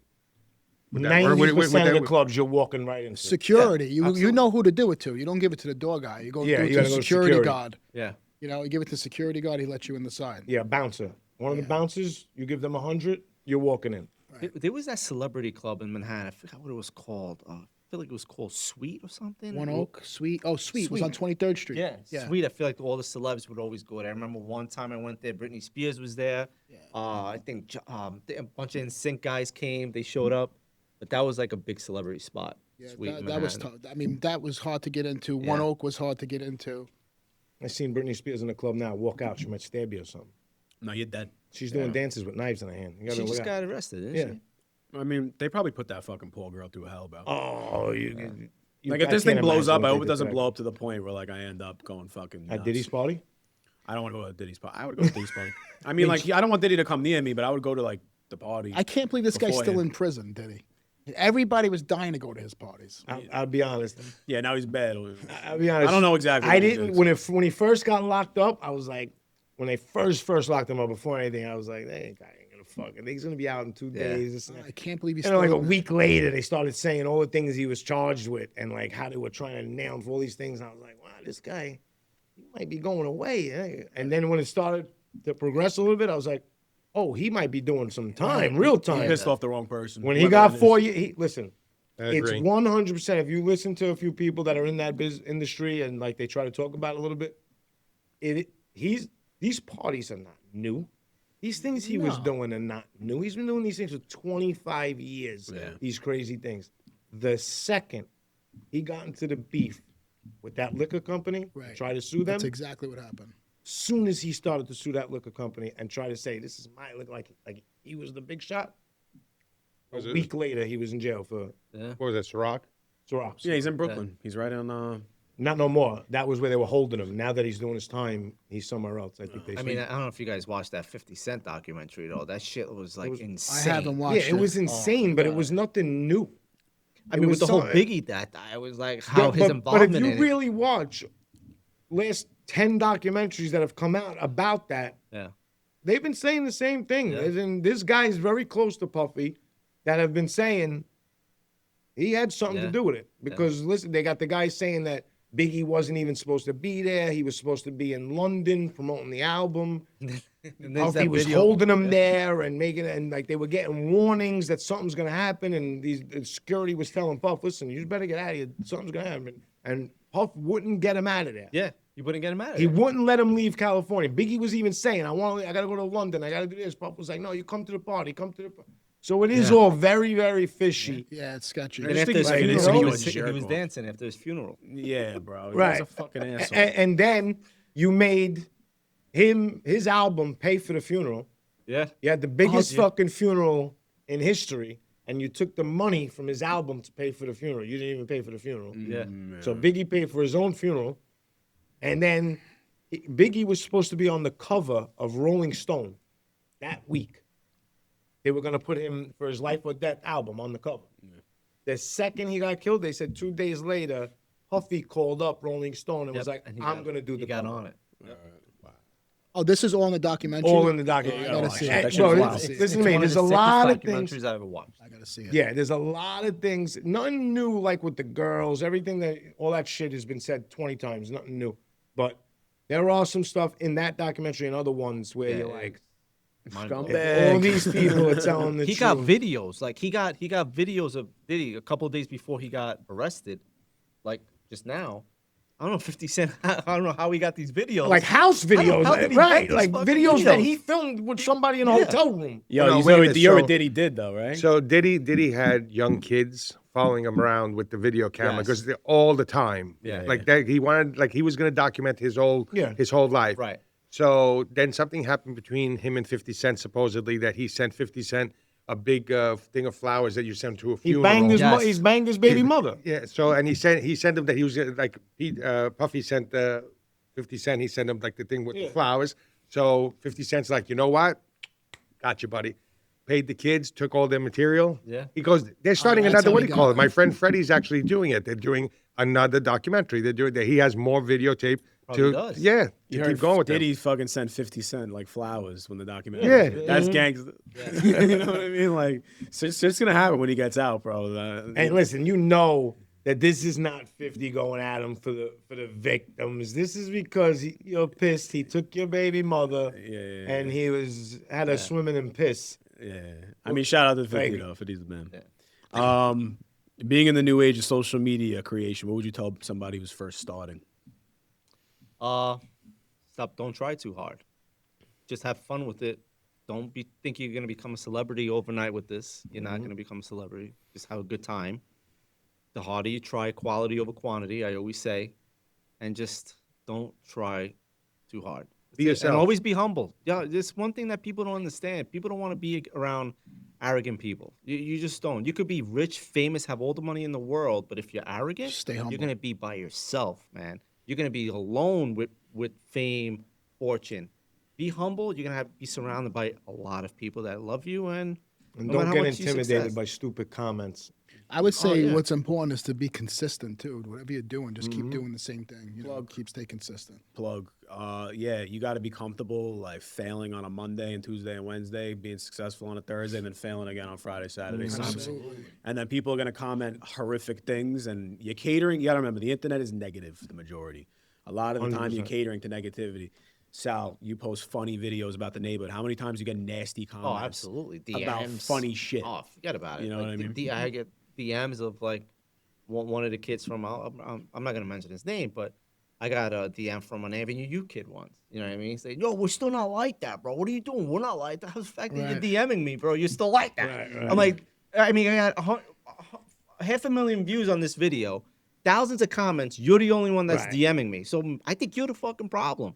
You know what I mean? So Good it's for you. just Fuck that guy. stuff that guy. Yeah. Like a jerk I off. also believe that you should be yourself. If you're going to go in and as, again, I'm doing it for my business. But if you're going to be, you have to just decide beforehand. You have to be yourself, and you have to decide what do I want to do? Do I want to be a character? Do I want to be put on the Sergio Tacchini, what do you call, wear sunglasses all around, all over the place and stuff. It depends on like what it is, what scope you have, like what goal it is that you want to Find reach. your niche, but also I was find just your gonna say, circle. Find your niche. Yeah, but keep it real, you know. Yeah. Like don't stretch too far out the box. Keep it real. Find your people, like, you know. I do agree with keeping it real and keeping it consistent, but once in a while, you do have to change it up. You know what I mean? Especially for me, if I keep doing the same shit over and over, it's gonna get repetitive. It's gonna get annoying. You know what I mean? Just once in a while, just do one of those trends that are out there that everybody's doing. Just fucking do it. See how it works. You know what I mean? I'll give you that advice. Do a trend. Don't stay out of your comfort zone. Sometimes get out of it. You know what I mean? And always just have fun. Don't take it too seriously, because there are people that has gotten to their head. They think they're the center what I of the mean? fucking universe. Oh, bro. absolutely. It's yeah, Holy like, shit. they think Absolutely. they're just like Take a holy walk, shit, boss. like 30, 40,000 followers. I'm fucking famous. Like they're signing T-shirts. I know guys signing T-shirts at his pizzeria. And like, who the fuck is gonna like calm down? You know what I mean? Like, chill out. You work at a pizzeria. You own a pizzeria. You have a successful business. Focus on that. Exactly. You know what I mean? exactly. Yeah. Well, I love your fucking video. There's some people in this industry that are fucking scumbags, and there's a lot of good people, and a lot of good people have been on the show before, and shout out to them. Those are my fucking people. I love you to death. But there's some people in this industry that are fucked up. Yeah. You know what I mean? Absolutely. I never really experienced the crazy comments until this. Until we did our first couple episodes, and then you see the comments. You're like, Yeah, you're giving people something I to talk stopped about. reading them. I won't read them no more. I don't have to. This fucking kid's an animal. As soon as the comment hits, if it's a bad comment, he's on your I know ass. So I don't even your read mother, the your comment no more. sister, and they But I'm the freak out. They same DM way. me. I'll kill you. All right, kill me. Yeah. Kill me. Same why you don't. No, You got I'm an the same way. Instagram. I take it personal. Yeah. I take So it personal. he does. If I post He something does. and someone says something negative, I'm right at them. I'm Really? calling them. What's their phone number? Give me their phone number. Oh, he's a fucking Really? bro. Yeah, that's why I don't post a lot of shit. He's a- I learned that the hard way. Like we put up a video for how we make a turkey. We got 2.3 million views. It went viral. I mean, it was my own video, my own thing, my own people, no influencers, nobody. Dude, the comments. You put it in a bag. You're gonna kill your family. The plastic, the chemicals, everything. You put a pound of butter in it. Say, I'll put you in a bag. You're putting oranges, pears. I was answering a couple of them to make myself feel bad about. Like, you know what?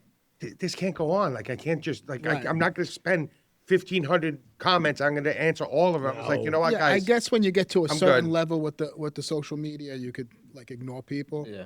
But now Some they- of it's funny. Like somebody said, all the gel in my hair is getting to my brain. That was I good. can't read it. I don't look at the DMs. I don't look at the comments. You know, I did a live show for 5 years. I never watched one episode until I completely shut the show down. Yeah.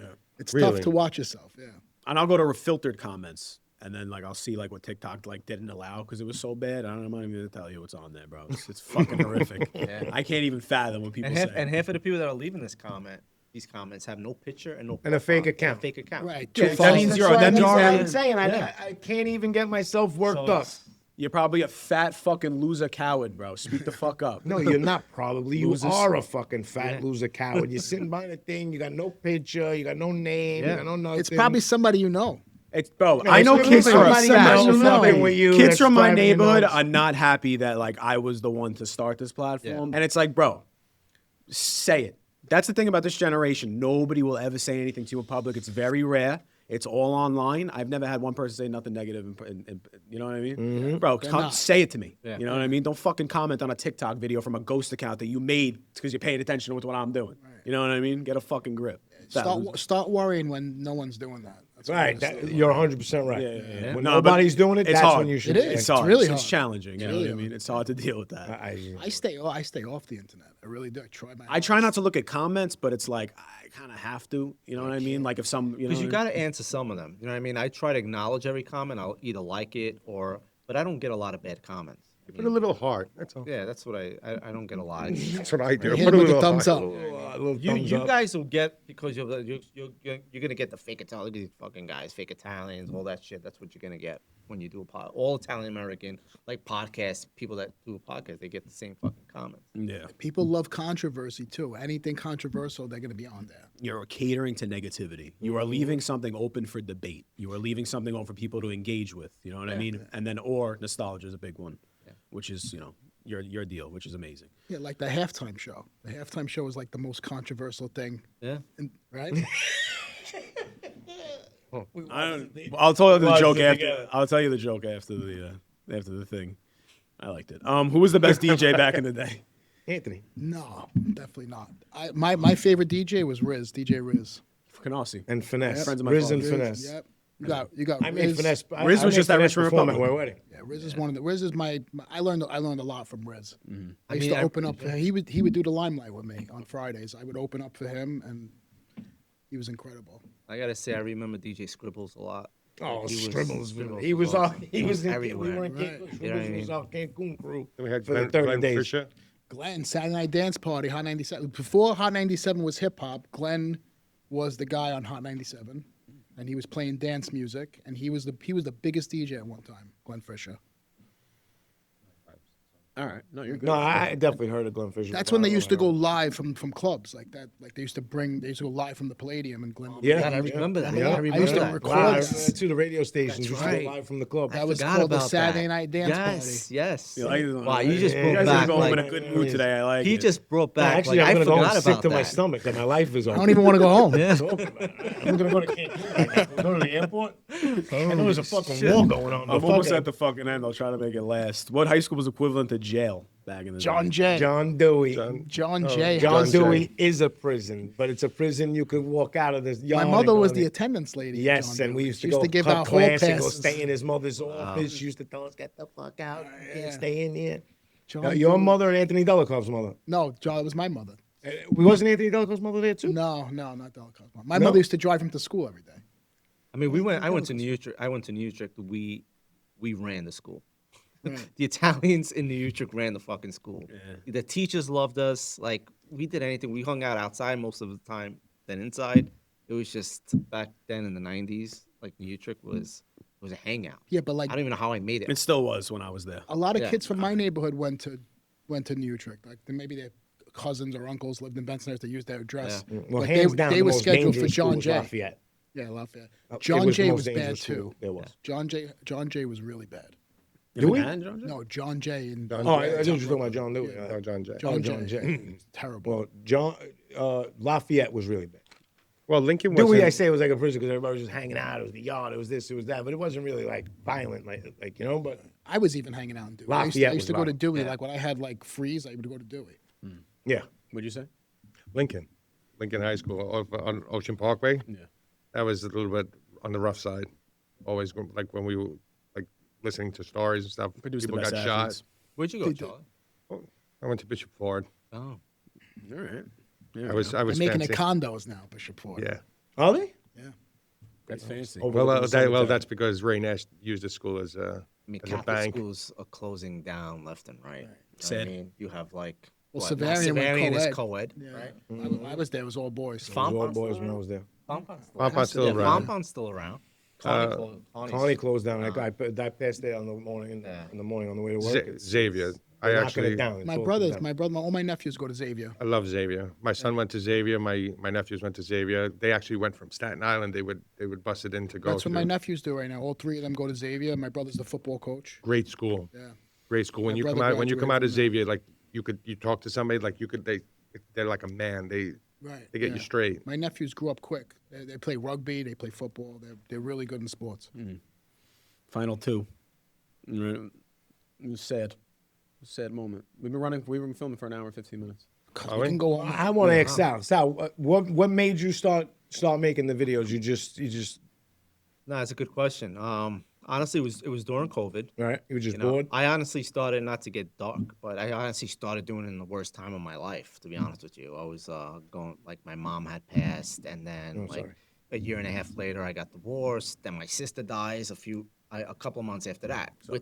Within less than 2 years, that all happened. Oh, that's- In the middle of that, I'm doing these things. Like, how could you do, like, these things in such a dark time? It was literally an outlet. I was driving myself crazy. You know, I found myself living in a one-bedroom apartment and no longer in a house with my kids screaming around. So it's just I had to keep myself busy. And I didn't realize the nostalgia, how much it meant to everyone else. I thought it was just me. It just took me back to a better time. I wanted to go back to a better time in life. and that's why I just started recreating it. And I couldn't believe how relatable it was to so many people. And that's it. I loved making people laugh. It was making me feel better. I would do my funniest shit at my darkest moments. Honestly, You know, like I'll be honest, a lot of comedians a lot of say comedians say that. Yeah, a lot. They'll do their dark. That's how I started, and then it just took off from there. But like I said, I've been doing it 5 years. I'm not at a million followers. I'm like, what, 130,000? I'm not. That's right. I have a full-time job. This is not my life. I have fun with it, and I just try to see where it takes me, and that's it. But that's how it started. I was just trying to look for a way out, and that was my way out. Yeah, but Sal, I also understand. Like I look at you, and I look at you, like, and I look at all your content and everything. You do it genuinely. You do it because you want to do it, and it comes off as genuine. It comes off as you're a very humble person. I've known you like a very long time. Like we haven't talked. You were like friends with my brother and so on and so forth. But ever since I've known you, like you're one of the most humble people that I've ever met. Like down to earth and everything. Just you let things flow, and that's why. And it you could see it in your work and your content, and that's why Yeah, and I continued appreciate success, it. And there's buddy. nothing cocky Always. about me. I don't think I come off cocky in my stuff. And, No. like that's like my real life is I'm actually quiet. I'm actually shy. You know what I mean? Actually is. He really You know what I is. mean? I'm not this person that you see on social media. It's just I could go into character like that. I could Right. turn into a fucking jerk off in a second. I could turn into the Howard Beach When guy. we get in the I could turn fucking into a car. you know what I mean? I could just do it. That's one thing I'm good at is getting into character just like that. Shout out, bro. Yeah. Big fan of you, man. You're the man. And how old were you when you started DJing? I know you were man. I was 12. So we rented there was like a neighborhood DJ that was DJing all the Sweet 16s and stuff, and he was looking for an apartment. His name was John Mazzella. So I was like, "Ma, you gotta put this guy upstairs.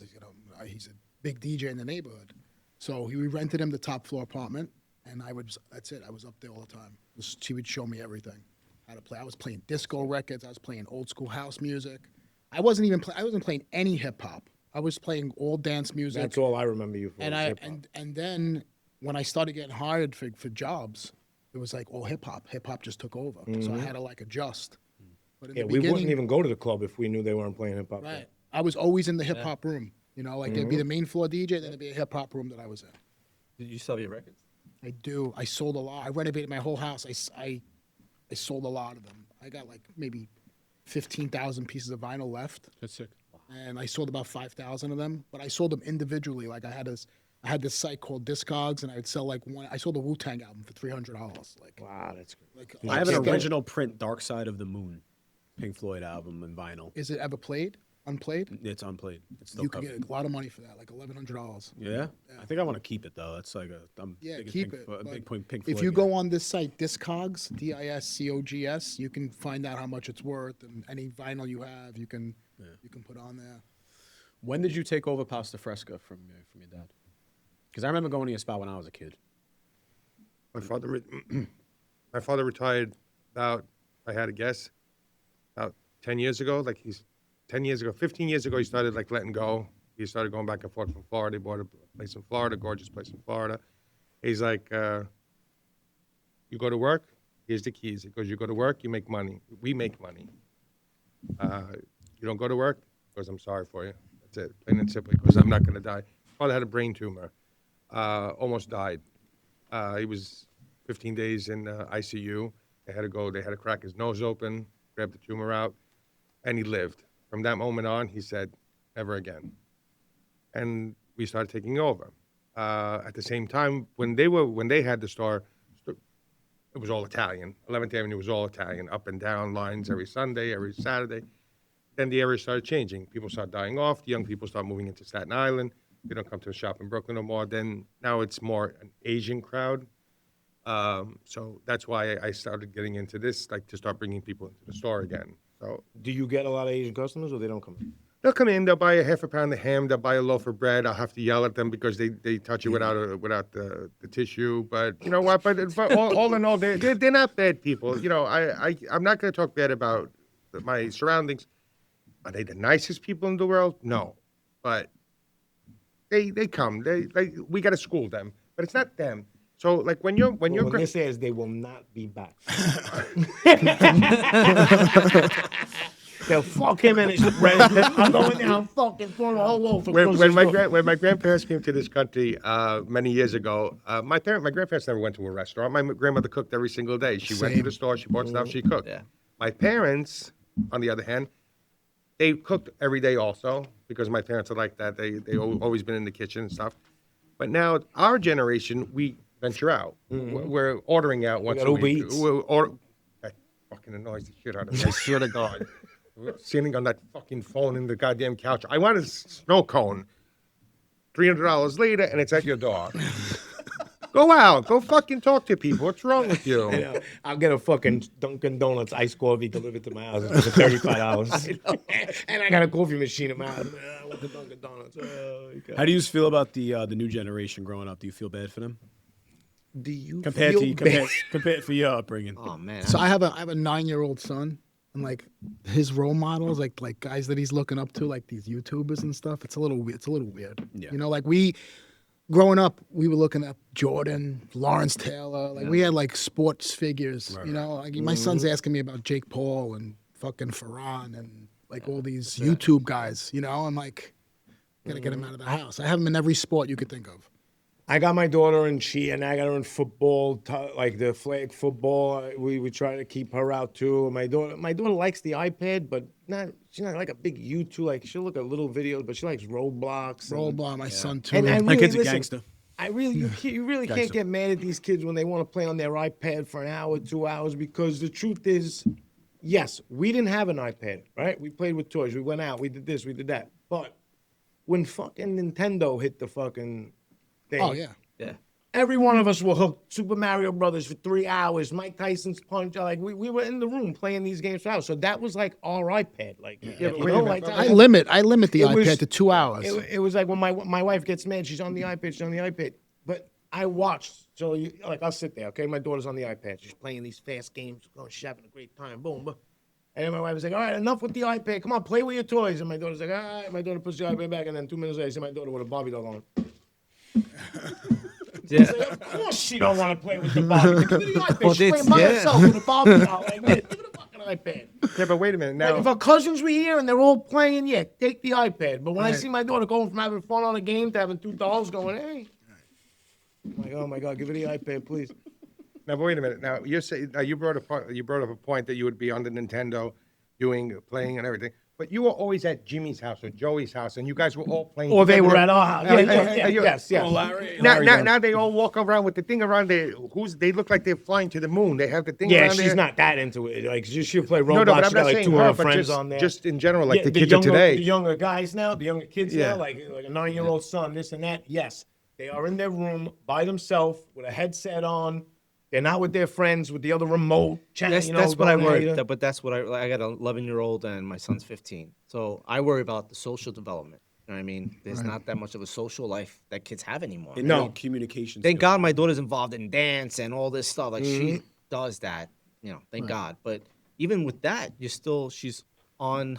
She's playing Roblox with her friend on the iPad. What And is it's just Roblox? Why does everybody keep saying It's that? like a game that So these kids it's play. like this very controversial game for Yeah. kids because There's some it start- pedophiles on it. Listen, we have it to where it's blocked. She really can't like play Same with other thing with me. people. We have it to where she can only play with like 3 of her friends. Same. Yeah. Same thing. You know, we got to and go I get lock- an alert on my But phone. there are people out there that don't do that and let their kids just willy-nilly play this game and talk to whoever they Talking to want. fucking George from Minnesota. Now it's happening all over. It's on the news every week where I think there's even a kid from Staten Island missing right now, Yes. 15-year-old kid. What? Terrible. Yeah. Yeah. Delete the game. Right. Listen to me. Yeah, You they're got a guy- addicted to You it. got a guy, hey, buddy.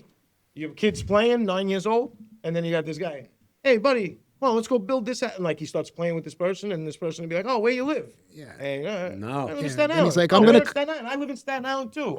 But there's ways to. Over here. Yeah. Before you know it, they're having a full-fledged conversation. This 9-year-old kid thinks you're talking to another 9-year-old, 10-year-old, And let's go to the mall. You want to meet at the mall? Let's get it. And before you know it, all right, cool. This 9-year-old get this. I think he was As like, a father, I think he was like 12. I'd What's be the like, how yeah, old is the I'm kid at missing mall. from? Yeah, I mean, but there's come. parental controls. That you Yes, can set. there is You parental can s- controls like we do. But there's some parents that don't give a shit. And But unfortunately, how old is the kid from Staten Island's missing? 12, 15 or something? Well, Young. I think he was at 12. Probably years old. He thought he was talking to another 12-year-old or whatever it was.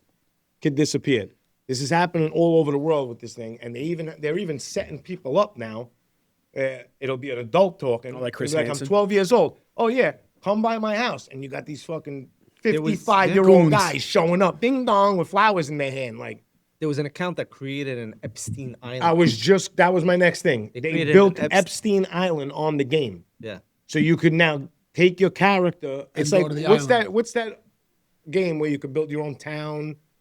Oh, Sims. Minecraft. Minecraft, like Sims a is Minecraft. This guy just went back to the Commodore 64 in 1987. He said Sims. So the one he did, not the one he said, the one he said, right? So you could build your own town, your own neighborhood, your own sports car, like you could do all this stuff. This game is something like that too, but now you have this thing where you could build Epstein Island, and you go there and there's all kids on the island. Yeah, it's Like weird. this game is like whoever's running the show with this game. yeah. Somebody needs to. They built a great game. Kids love it, but somebody needs to slap the shit out of this guy and be like, "All right, buddy, when are you gonna Yeah. like Epstein Island? Why don't we delete this?" Yeah, Mr. Here, Mr. I think they Roblox. did. There was some They other got rid ones of it. too that were crazy. Yeah, the Epstein Island's deleted. Is it? Yeah. Thank God. No, bro. But I don't know. Maybe they can't control it. Maybe it's somebody that like another kid that No. programs. Yeah, it, and because then you're by the time they as a find player out- of the game, you're allowed to build whatever right, you want. right. So maybe it's some jerk of kid that built it, and then by the time the people that actually own the game realized what was going on. I mean, I don't know how that works, how they monitor it, but Thank God I don't have a fucking kid. Jesus Christ. That'd be a But joke. well, when you have a kid, not just with Roblox, if they're gonna be on that iPad, I don't care if it's for 10 minutes, Oh, 2 yeah. hours. I you get have alerts. to monitor that iPad. Yeah, I get alerts to my phone. Yeah, me too. All- me and all my day wife long. get alerts. We get everything. We have it parental controlled. She could go on YouTube, but it'll be kids YouTube. She can't get on regular YouTube. It's kids YouTube.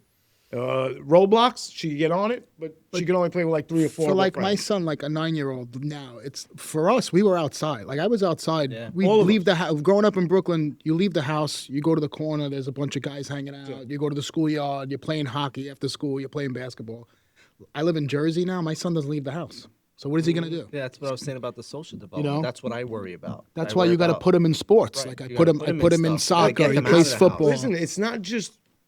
I can't say it's just these kids are embedded in social media because we all met 90% of our friends through school and going out. Like, Right, you know, that's how you met all your friends. These kids still go to school. They Right. still have the guys at school. They're just, after school, nobody wants to hang out. Right. I think it's important for kids at this age to be in sports. I think it's important for 'Cause them it to be keeps on them teams. occupied. Yeah, you got to be on team. Like It we keeps do them off things. Sims. We do things as a football team. You know. Yeah, you got to keep them them off Sims. involved in sports. No, you have to. Yeah. Yeah, because if you're not, then they're not doing anything. Right. They're not. It's not like you said, like after school. All right, Mom, I'm out of here. And you got 4 of your friends waiting in front of the house. You get on your bikes and you disappear Yeah. until your Exactly. mother's trying to find you. Like, you know, coming around in the car screaming your name. Yeah. These kids are going home and they're telling their friend, all right, you going home? Yeah, all right, go home. All right, put on my headset. I'll talk to you Right. as soon as I get There's there." plans to do Yeah. that. Yeah. You No, know, when the light went on, that was the time you had to go home. That was how it worked. Oh, But no, like my mother didn't another give a thing fuck growing about up me. in Brooklyn, you never made plans. You just went out. Yeah. You know, Yeah, like it was everything now, I feel like my son growing up, it's like there's play dates. You got to, all right, we'll call this guy, see if you could go over there. That is And then, you know, this one lives next door. Maybe they'll come over. You know, like it's everything has to be planned. You know, I know it's hard to Well, live like adults that. lost that communication skills after COVID too. You know what I Yeah. mean? Like everybody's fucking Absolutely. retarded. And everyone became an alcoholic. No, it's During COVID, it's hard yeah. raising a kid right now. It's hard to protect a kid right now. You It gotta- is. Fucking weird world, bro. You gotta. It is. It's really hard, bro. Everybody You hates hear each these horror stories of these kids that just get tricked, I know. and you feel horrible. Or you look at you when you hear, oh, this 6-year-old girl got kidnapped because of robot, because of this, because that, and I looked at my 6-year-old daughter on the game. It's like it's a dangerous time right now, bro. There's kidnappings and people getting taken like on a level that we never even seen in our lives. Like he said, we used to leave our house after school, hang out with 20 kids. This was going on all over the It neighborhood. was so safe, right? You didn't think When about did any you of that hear shit. Somebody getting kidnapped. No. it happened. We just didn't know about it. Well, Right. no, but Because of social media, right. you know about It everything happened now. Not on a level like now. Yeah. Like there was. Remember when we were growing up, thousands of kids were out in all the neighborhoods. That's true. Right? Everywhere. Every schoolyard was packed with kids, right? Now, and nobody was getting kidnapped. Very rarely you'd hear a story of Pennsylvania, or like somewhere, Right. Now, there's nobody hanging out. The schoolyards are empty, and somehow there's more But it's kidnappings also than ever. because everything is in our face. Like my daughter asked me, Dad, because school's a couple of blocks away, can I walk to school by myself? My daughter's 11 Hell years no. old. I went to school walking alone at 7 years old. 100%. But So did why I. don't we won't make them walk? Because we're Because of what's afraid. going Yeah, on. yeah, Right. but the neighborhood was so different then. Like I couldn't smoke a cigarette without my father finding out. Yeah. Like Yeah. everyone was Yeah. watching And I was everybody's just gonna kid. say, Yeah, back in the absolutely. day, Yep. when we were 7 walking to school, We were you being got a watched. 10-block walk, odds are you knew every adult Yes, in that absolutely. 10-block Absolutely. walk, right? Correct. So if somebody came over to you and tried to like do something, there'd be a guy you knew across the street. Oh, you all right? Well, Right. who's that? Yeah. Like Yeah. now, there's people that'll watch a car pull up, grab somebody, a girl, something, throw them in, Yeah. And they this is won't what say they'll a do. word. Oh shit. Yep. Oh shit, look, you see that girl just got taken. Like, if that was us, you'd run across the street and you'd fucking kill somebody, right? They don't do that now. They pull out their phone and oh shit, look, that kid just got thrown in the car. And they post on Instagram. Be careful. Yeah, everybody's a fucking pussy. I knew our neighborhood was over when this lady got her bag robbed, and we seen it, and we gave this guy a fucking beat, and she was mad at us For beating them up. for beating the guy up. Yeah. That's when the neighborhood was over. Everybody's a loser now, bro. It's a weird generation. Now for the greatest segue in podcast history. Sal and Charlie, you guys have anything coming up you want to announce? Any events? Both of yous? I don't have anything on the calendar right now, but you could follow our social media at DeLorean Brunch or at DJ Vitale. I'm constantly posting parties and stuff like that. Gotcha. How often do you DJ it now? Like, I try to do maybe like once a month, once a every month? 2 months. I really don't want to be out that much anymore. But yeah. Right, I got what do I got? I got Dance Classics 3 coming up on April 18th, 8:30 p.m. at Vetro Rooftop, even though I'm sold out. But we are accepting walk-ins, so if you guys want to come, it's going to be awesome, man. It's a great time. It's back in the day music, old school music, similar to the DeLorean Brunch, you know what I mean? The same type of music. But yeah. are April you 18th. going to take the step onto the stage and do the stand-up? You know, when it comes to stand-up, you got to have, you got to have a delivery when you do stand. You can have all the jokes in the world, but if you don't have that delivery, you're not going to be funny. Right. But then I started doing these characters, you know what I mean? Like the Howard you Beach do. guy, the door guy, the Yeah. Little Village guy. Like I'm I hit you maybe- up to do the door Yeah. at one of our parties. I hit him up. I'm like, yo, I think the whole door skit, I want you to that do would at our be party. Fucking Yeah. amazing. Well, that's what I do at the Vetro rooftop. That's right. I do the door there, I fuck around with people at the door, and I feel like if I explore stand up, I got to go in as one of those characters. I feel like that's what I would. do. I mean? think you need to grab that character and start exploring it because I don't Italian think you funeral. realize how you got people laughing. Nah, I appreciate it. And you think like I know little Mo since we're kids. Yeah. We all used to hang out, go party together. He's You another think little guy. Mo thought one day he was going to be standing on the stage as a comedian? Never in a Absolutely. million years. I give Mo a lot of credit. He's actually 100%. It's not he's easy. actually more humble than people think in person. Oh Like, as yeah, a we just person, went to you the know what I mean? show. He's a good guy, and he's like, yeah, the whole how you doing thing. But that's him. That's how Yeah, he yeah. is. It's not- He's he's not always, trying to but he's act. always been funny. He's always a But he's piss. not- And he was always quick Yeah. with the And jokes. he's not trying to act like someone he's not. That's him. That's his personality. So that's why I respect him a lot. And he popped off during COVID also. Yeah, he popped everyone. off on the total other side of what he's doing now. What he started off with had nothing to do with comedian or that.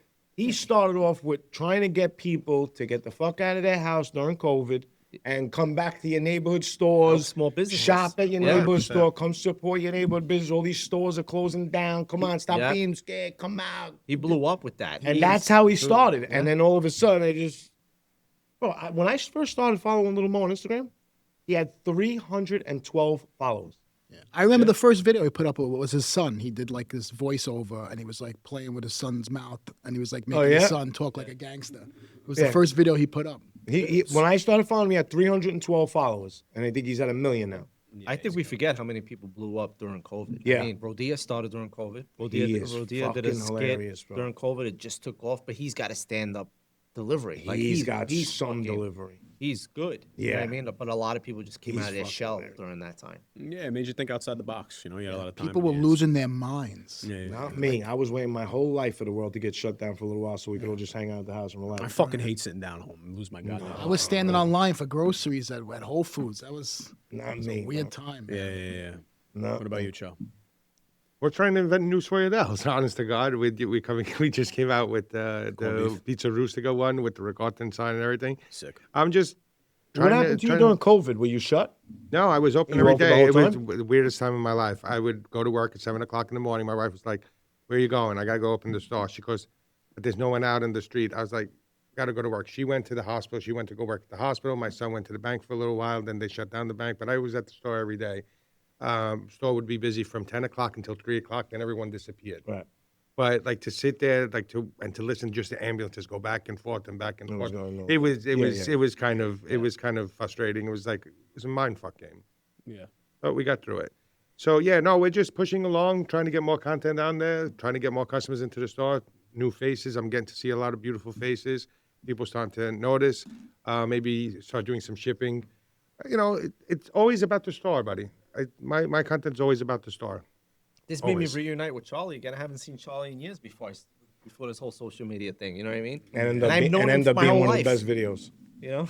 You know, when you slam the thing in the back and then he says something Dude. else and you throw the other thing. Did you see the blooper one too? Yeah. Gotta see Yeah, that that- The video. blooper one was the best.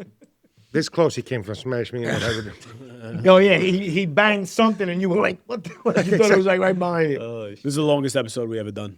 Yeah, I like it. I think we can go another hour. We honestly. could go another Yeah, one. Well, let's you- do this again. There's so much we didn't touch on. Let's do this again. I'll definitely get a night.